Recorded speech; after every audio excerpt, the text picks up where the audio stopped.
Today we want to continue solving trigonometric equations. Remember that there were three parts to this solving trigonometric equations. Since the sinusoidal function is just the same picture repeated over and over again, infinite number of times in both directions, we have to find a way to write down all the solutions for our trigonometric equations. We know they're going to have an infinite number of solutions. We want to be able to specify what those solutions are. So there's three parts to this process. We use the trig function and the absolute value of the constant to determine the reference angle. We use the trig function and the sign of that constant to determine the quadrants. Then we put the reference angle into those two quadrants. Then we just add k times the period to get all the solutions. All right. So let's take a look at an example. Suppose we have 5 times the sine of 3 theta is equal to -2. So here we have some extra stuff going on. We don't just have the sine of something is equal to -2. That wouldn't make any sense anyway. Sine can only have something can only be between -1 and 1. So we can't have a sine of something be -2. We got to get rid of that 5. This sine has been multiplied by 5. So we're going to start off by dividing by the amplitude. So we got to get the trig function by itself first. So we'll start off, divide by 5.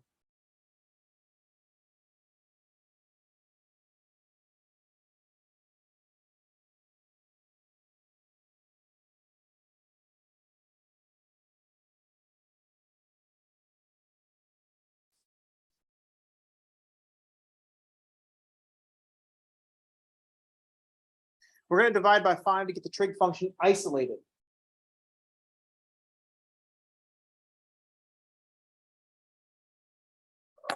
So the sine of 3 theta is -2/5, or -0.4.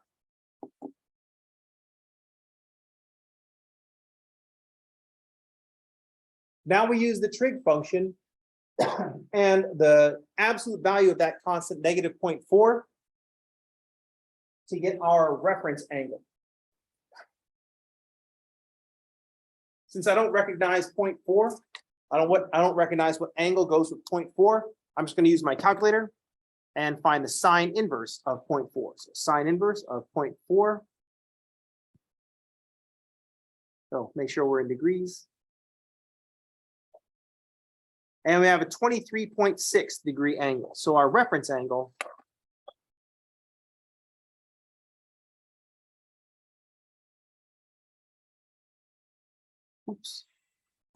our reference angle for 3 theta, we don't want to divide by the 3 yet.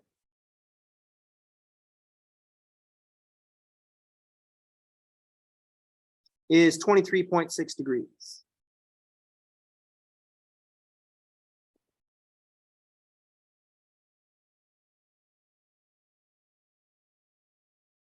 Now we notice that we have sine and the sine of the constant, sine and negative. Sine is negative in quadrants 3 and 4. So I want a 23.6 degree angle in quadrant 3 and quadrant 4.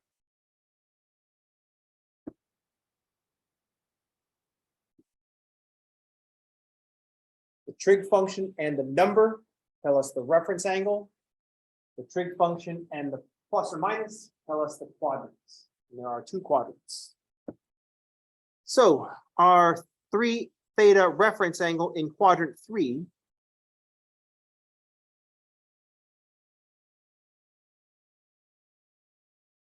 is going to be 180 plus 23.6, or 203.6.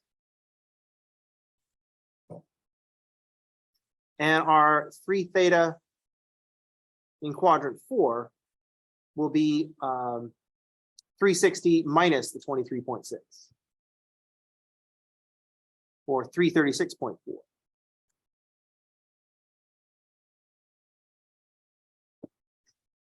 So we're going to place our 3 theta reference angle in quadrants 3 and quadrants 4.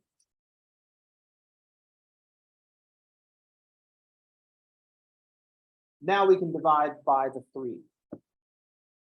So 336.4 divided by 3 is going to be 112.1.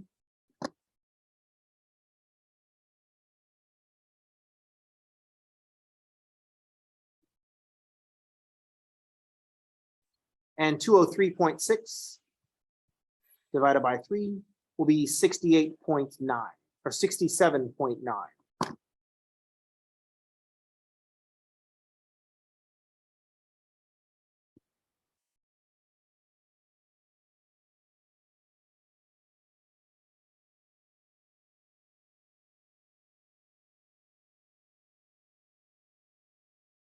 The last thing to do if we want to get all the solutions is to note that the period for sine of 3 theta is 360 divided by 3 for 120. The period here is 360 divided by the coefficient.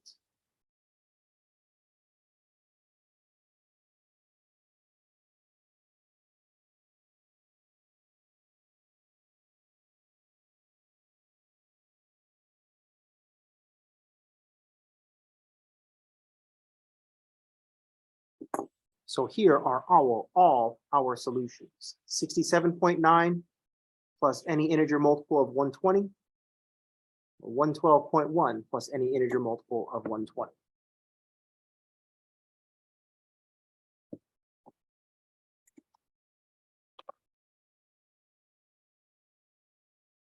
So if we're going to list a bunch of solutions, so if we start off with 67.9, the next one would be 112.1. The one after this, I would just take the 67.9 and add multiples of 120. So 187.9.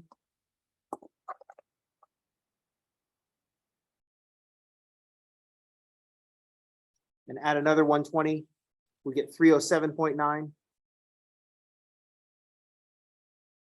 And so on.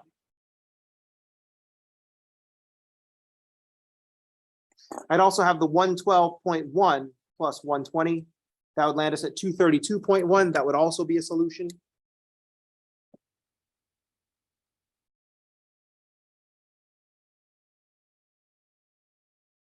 I add 120 again, that would be at 352.1.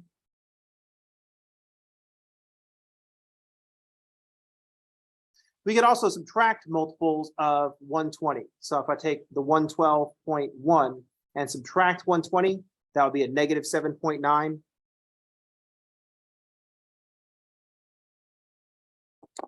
And if I get one, if I wanted one before that, I would take the 67.9 and subtract the 120.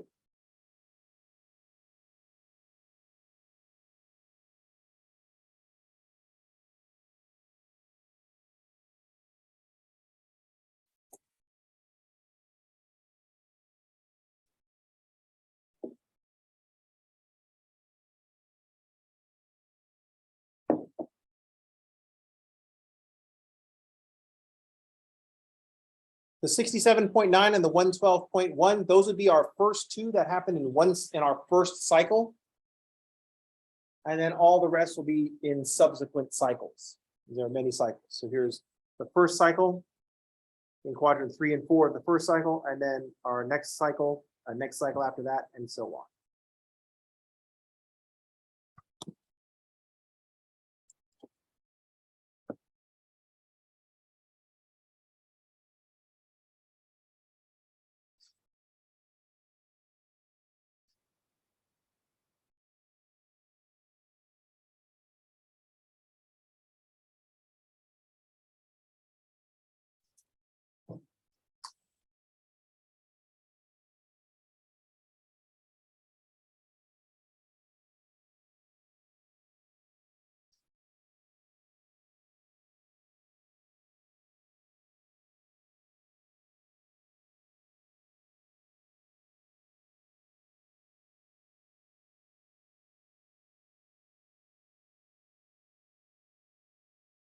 So visually, what we're looking at If I have this function 5 sine of 3 theta is equal to -2, that means my middle is at 0. Our top is at +5, and the bottom is at -5. And I'm looking for where things are equal to -2. So halfway and a little bit up.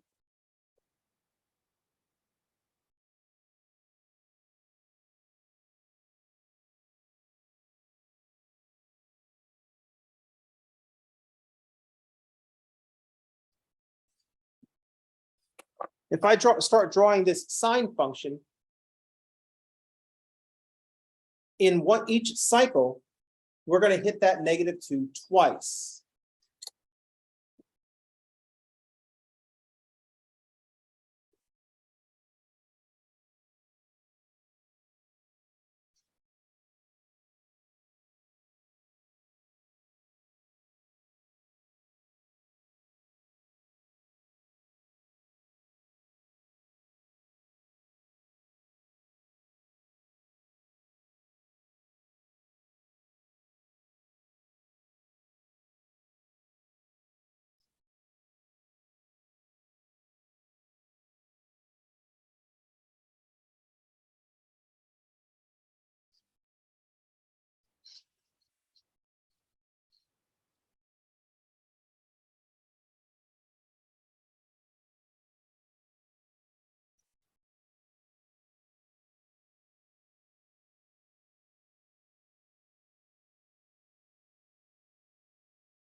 So there's our 5 sine of 3 theta. We want to see where it crosses -2. So if this is our first cycle,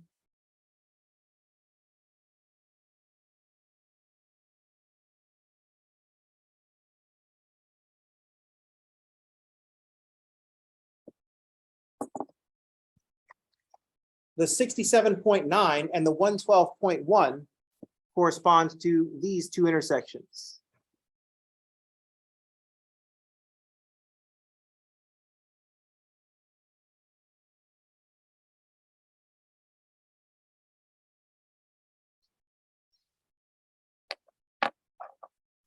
Notice that these aren't quite in 3 and 4. They'd be in quadrant 3 and 4 of a circle that goes all the way around in 120 degrees rather than 360 degrees.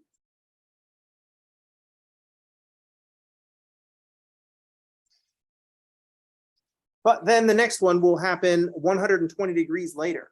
So 67.9 plus 120, that's going to give us this intersection at 187.9.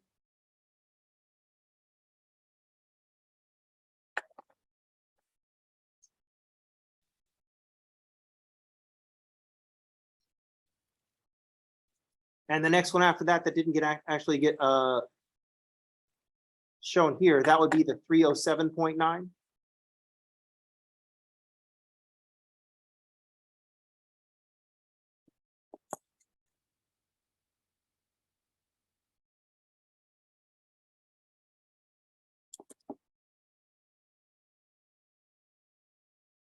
After the 112.1, if we add the period to that, we're at 232.1, and that would correspond to this intersection.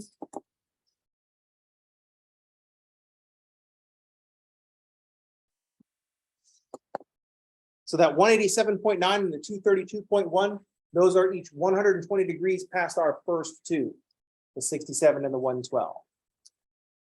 The previous two,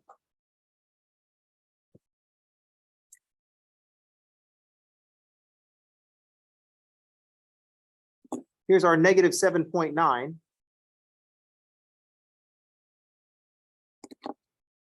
And before that, we'd have our -52.1.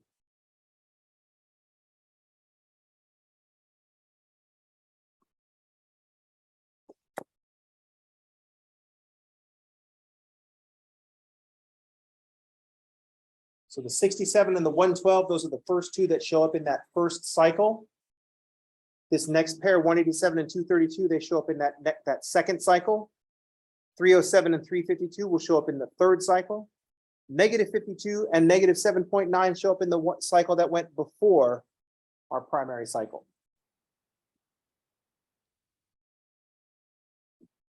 So this adding k times the period is getting all those intersections in all the different cycles.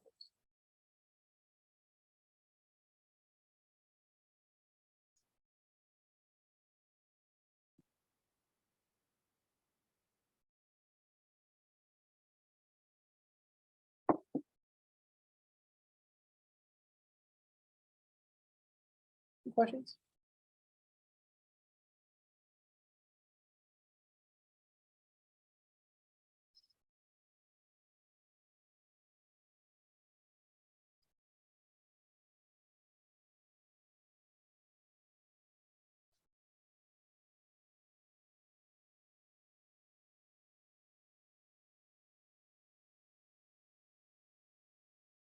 We like these cyclical kinds of things.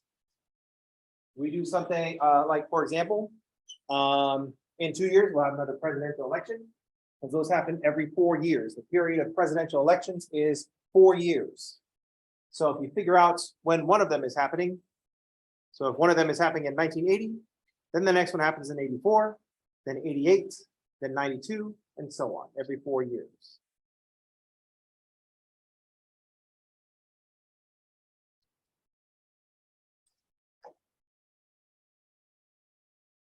If you were born in the year of the boar and there are 12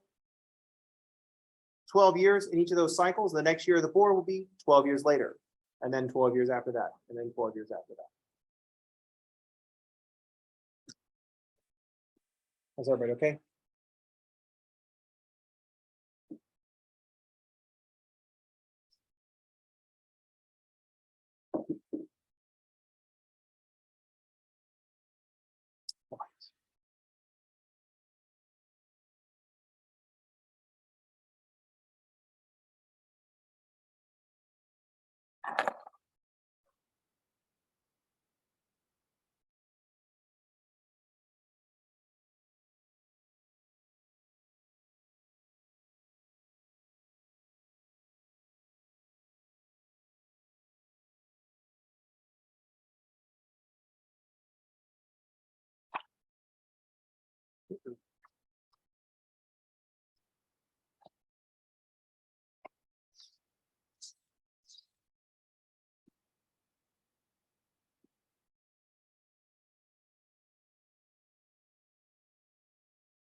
If we happen to be called upon to solve for a specified range of theta, suppose I wanted to solve 5 sine of 3 theta equals -2, but I only want for values of theta between 0 and 360.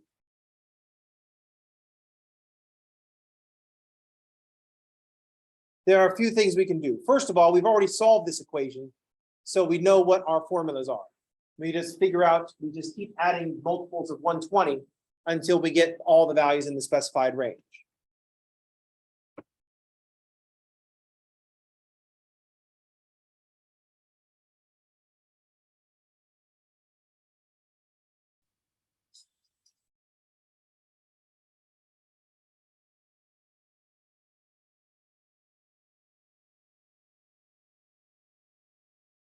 So you could start by finding all values Then just add 20 a bunch of times, add 120 a bunch of times.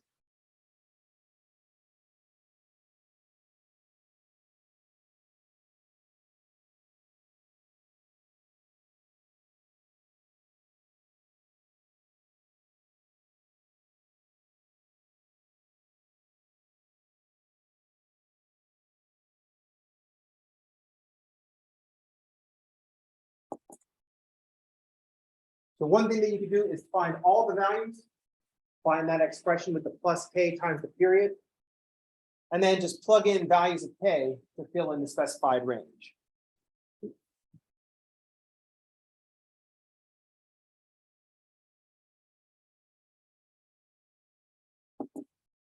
Like we did in the previous problem. We had the 67 and the 112. We just added 120 until we land outside of the range of 360.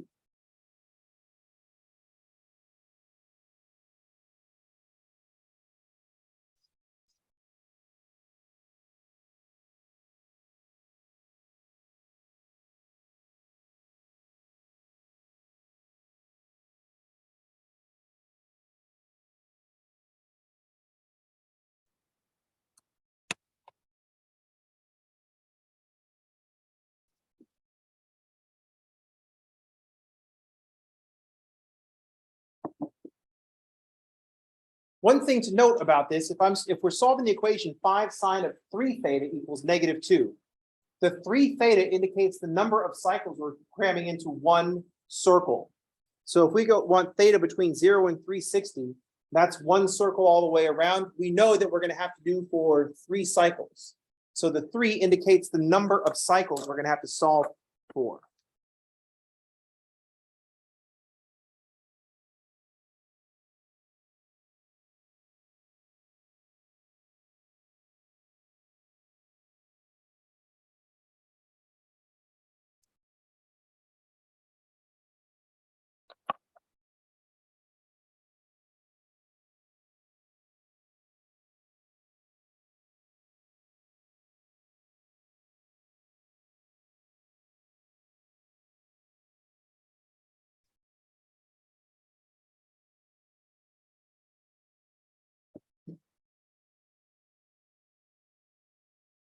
That was the second step.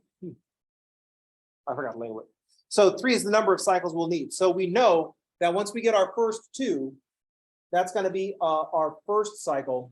We're going to need to plug in k is equal to 1 in both answers, and then k is equal to 2, and that'll give us our 3 cycles.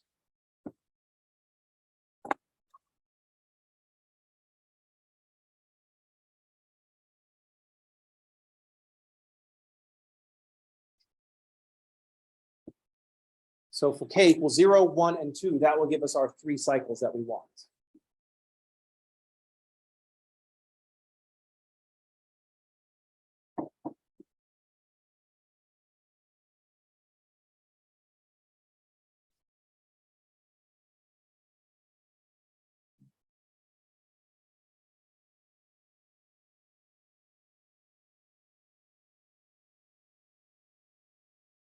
Any questions? How's everybody okay? Really? You really okay? It's too simple? No one wants to risk saying it is too simple, lest it become more difficult, right? No one's going to be, wow, that was super difficult. Maybe we should do this for a while. And then I'm like, all right, next time 5 plus 7. And maybe in addition, 5 plus 8. In math class, you can tell when things get difficult because students start wondering why they have to do a certain thing. That's the only time the question comes up. I can tell when things aren't too difficult because we're doing some weird, wacky stuff. And no one says, why do I have to know how to do this? It was like, oh, I think I could sort this out. So yeah, I'm not going to worry about why I have to do this. But if it started getting really weird, then you start being like, oh, why do I have to do this? You know what I mean? Meanwhile, you'd be like, oh man, that math was crazy. Why do we have to learn all that crazy math? That's so dumb. Hey, I'll meet you over at archery class. When are you going to be shooting stuff with bows? No one ever asks the questions in there, right? Or you're going to go to dance class. It's like, oh, when are you going to have to dance? like for your job. That's a very narrow range of things, but no one ever asks that because that one is fun. Dance class is fun. This class, not as fun. You know what I mean? Like when you're in art class, like, oh, why do I have to learn how to paint? Not really a thing.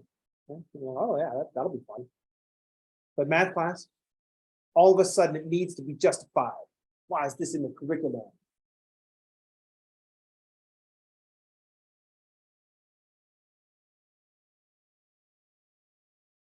But then again, I do recall some people complaining about having to learn how to play hot cross buns on the recorder. Oh, why do I have to do this? But you know why that is? You have music class in elementary school because it'll make you better at math. So that's why that one comes under fire. It's like, oh, well, I'm not going to play recorder. What am I going to be? Some professional recorder player?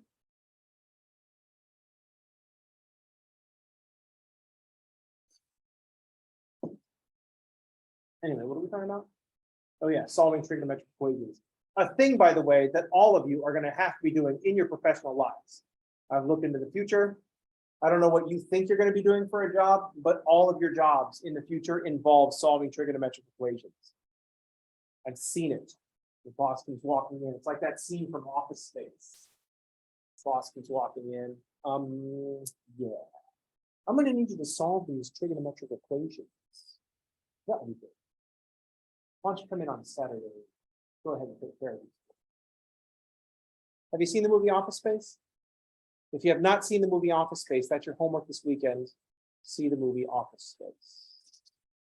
For it is many of your futures. I have seen it.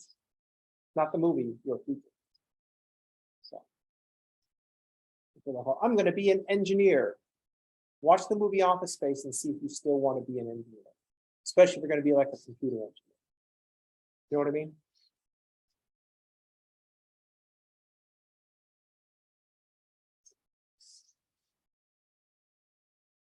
It's especially funny if you want to get into computer, if you want to become a programmer, you have to have a computer science degree. This ignores the fact that getting a computer science degree is not going to make you better at computer programming.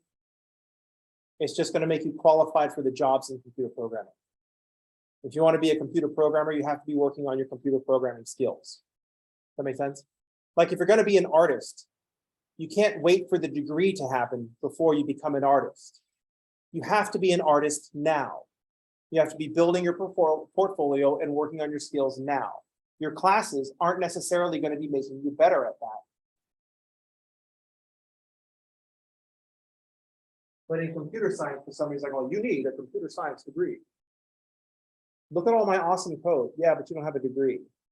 It doesn't matter that you can single-handedly fix all the problems that our company has right now. You need a degree before we'll hire you. You know what I mean?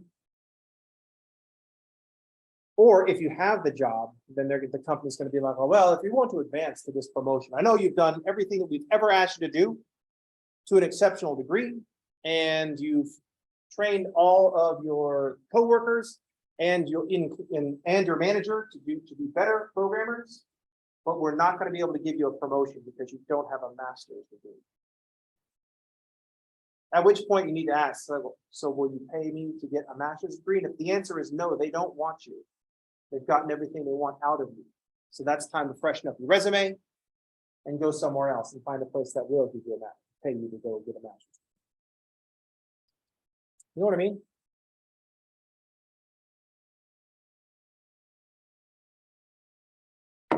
Anyway. All right. Once we get this basic maneuver down. Oops, that's right. It was way up there.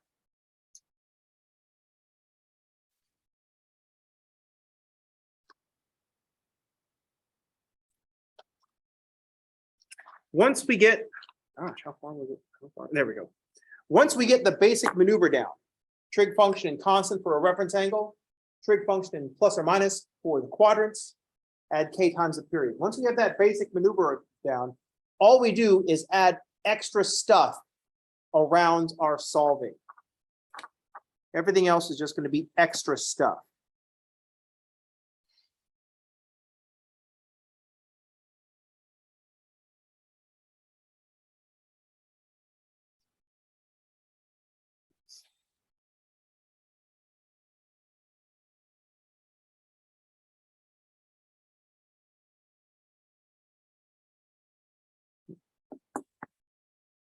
Let's actually just start with the outside stuff.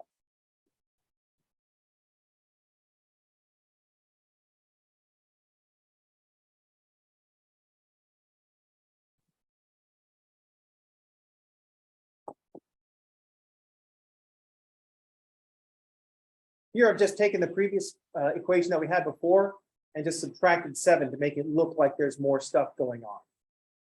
We want to get down to the point where we can invert the sign part. So in this case, we'll just add 7 first, then divide by 5. Get rid of the extra stuff to get down to the sine of 3 theta parts. This is where we're going to be making our decisions. This is the thing that we want to invert. I've got all this stuff that happens after we take the sine, so I got to undo that stuff.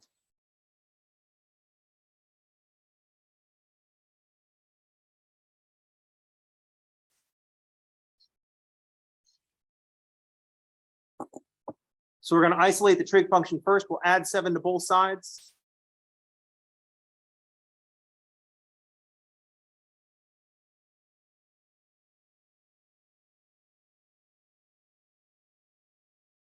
And then divide by 5 like we did before.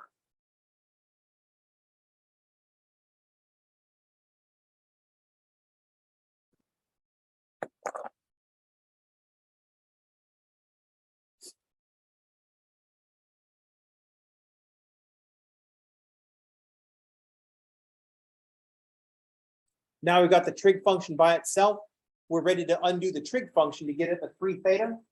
Notice that the 3 doesn't get dealt with until after we've done our process. We find the reference angle, we put the reference angle in the quadrants, then we divide by the 3.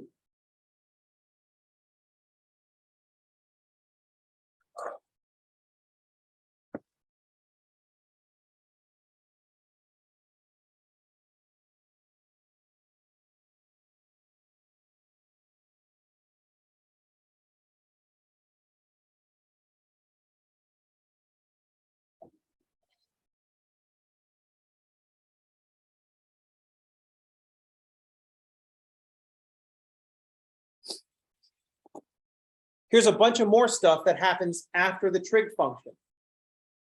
I want to get the trig function part by itself. I don't want the sine squared, I want just the sine part.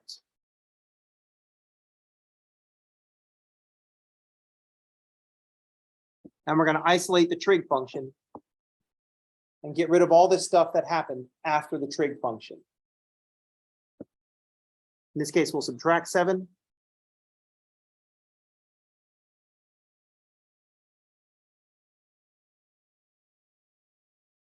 Divide by 5.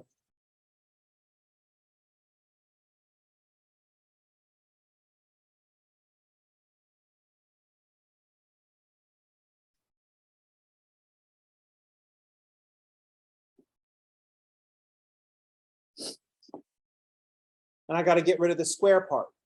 Sine squared of 3 theta is equal to 2/5. So I have to take the square root of both sides. When we undo a square, we know we have to plus or minus. So I'll have sine of 3 theta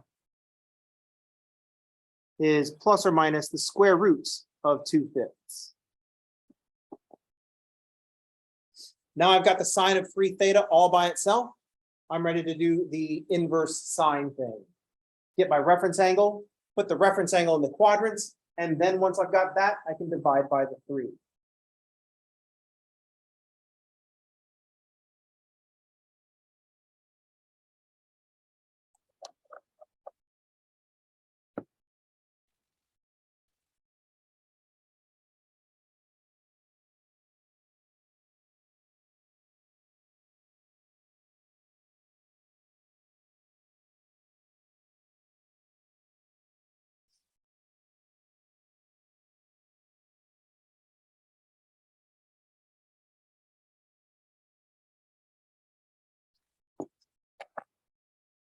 We only get to deal with the 3 after we put the reference angle into the quadrants.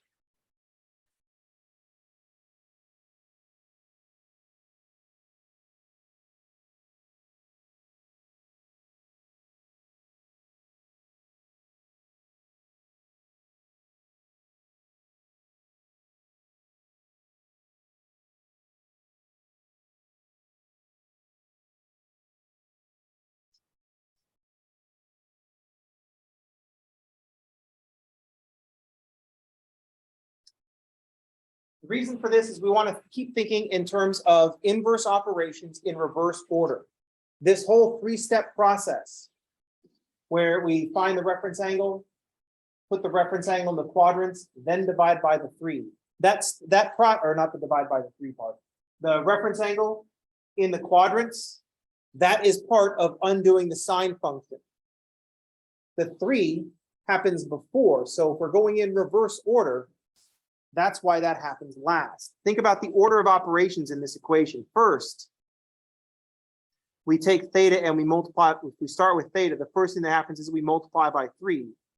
The second thing that happens is we do the sine.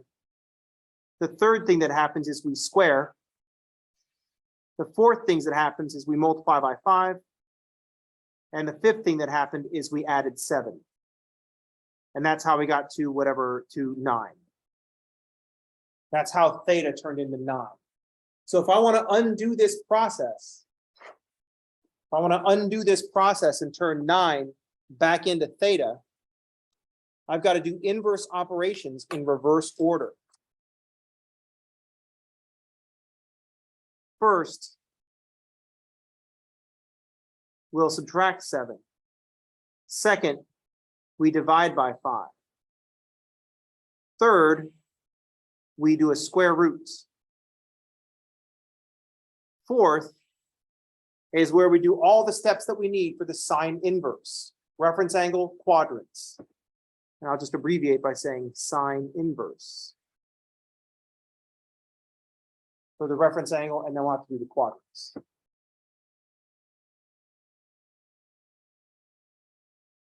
And then fifth, after we do the sine inverse in the quadrant business, that's when we do the divide by 3.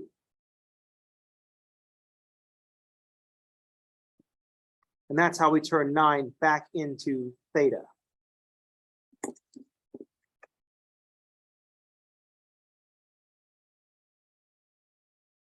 We had to do inverse operations in reverse order.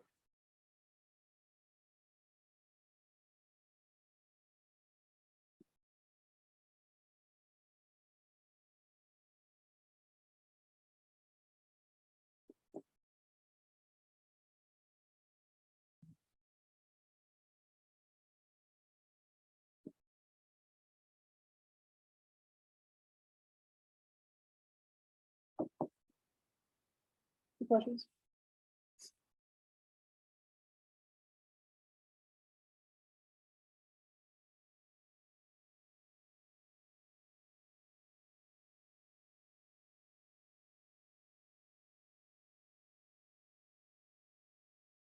You learn a lot of techniques in solving equations, but inverse operations in reverse order, I think, is the primary thing that we should focus on. We spend a lot of time doing quadratic equations, so we can learn the quadratic formula, and that's terrible. We should work on using algebra to rewrite our expressions so that we can perform inverse operations in reverse order. So rather than learning a whole variety of things, we can just learn one thing. We learn one, then whenever we learn a new operation, we can just learn how its inverse works. Like in this class, we learned about sine and cosine. Then we had to learn how those inverses work. How can we use those inverses in an equation? And to do the inverse sine thing, we have to do the reference angle and put the reference angle in the quadrants.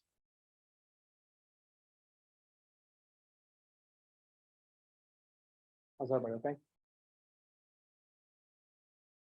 Just like when we had to learn, when we learned to invert a square, we have to do a plus or minus square root, because even exponents don't respect negatives. 2 squared is 4, and also negative 2 squared is 4. So if we want to solve x squared equals 4, we have to say it's 2 and negative 2, because the even exponent doesn't respect the negatives. It makes all the negatives positive.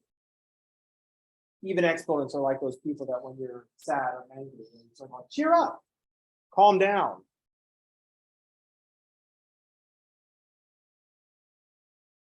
I don't understand the expression calm down, because you take your calmness and apply a negative calm, then you're going to be less calm, right? Don't you want to calm up? Increase your calmness. right? There's like 0 is like calm, and then like negative values is angry. So like at a -5, you're angry. It's like, well, calm up, add to your calmness. Add 5 to your calmness, so you'll be at calmness 0, and then that's calm, right? Shouldn't it be calm up?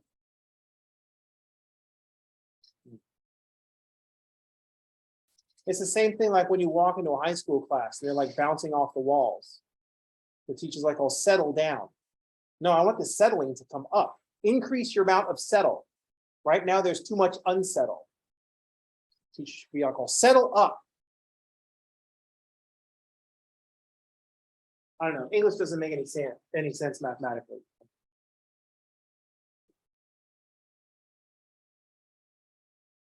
One thing I know you're not supposed to do is just tranquilize high school students when they walk into the class.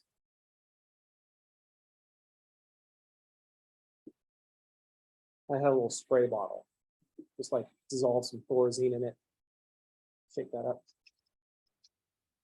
And every time they walk in.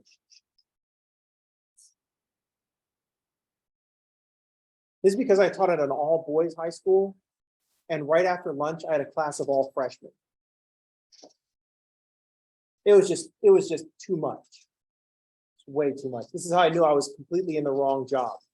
Because they would like come in. And so like right after lunch, a good chunk of them were out, like running around like crazy people, probably like doing sports and stuff like that.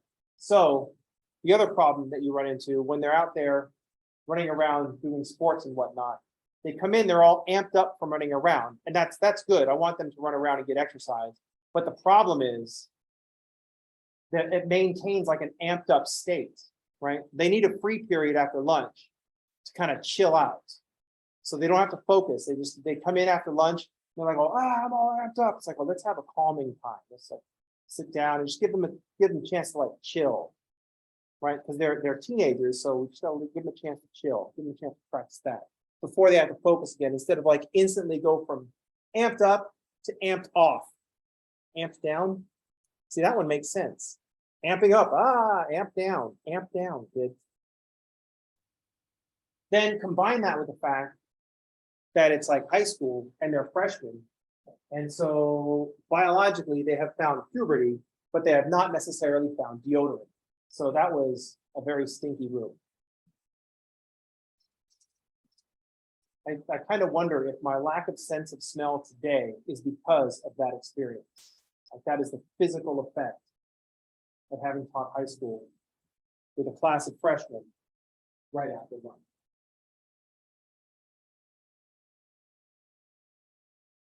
Anyway, what are we talking about? Solving equations.